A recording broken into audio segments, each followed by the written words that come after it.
بعض لوگ گھر پہ مہمان آتے ہیں تو انہیں بوجھ سمجھتے ہیں، تو اسے کیسے ہینڈل کریں؟ دیکھیں، ایک تو یہ کہ مہمان جو ہے نا وہ اس کو بھی چاہیے کہ سوچ سمجھ کر کسی کے گھر پہ جائے اور وہ بوجھ نہ بنے کسی پر. اور یہ کہ اگر ہمارے گھر کوئی مہمان ہے تو اسے رحمت سمجھے بندہ اور اس کے ساتھ بالکل اچھا سلوک کرے کہ اس پہ جو وہ ثواب ملے گا.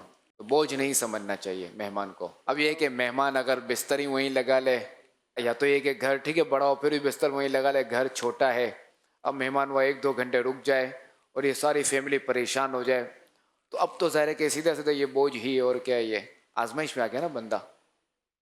اب اس میں تو ظاہر ہے مہمان کو بھی سوچنا چاہیے کہ اس کو کوئی اس طرح کا معاملہ نہ کرے. دیکھ رہا ہے کہ گھر اتنا چھوٹا ہے، ایسے حالات ہیں، یہ کیسے رہتے ہوں گے، پھر یہ وہاں یہ ڈیرا جما کے بیٹھ گیا، یہ اس نے ڈیرا جما لیا اس نے. خاتم النبیین صلی اللہ تعالی علیہ وآلہ وسلم نے فرمایا کہ جو اللہ اور آخری دن پر ایمان رکھتا ہو وہ اپنے مہمان کا احترام کرے. اس کی مہمانی 1 دن رات ہے اور دعوت 3 دن ہے، اس کے بعد وہ صدقہ ہے. مہمان کو یہ حلال نہیں کہ اس کے پاس ٹھہرا رہے حتیٰ کہ اسے تنگ کر دے.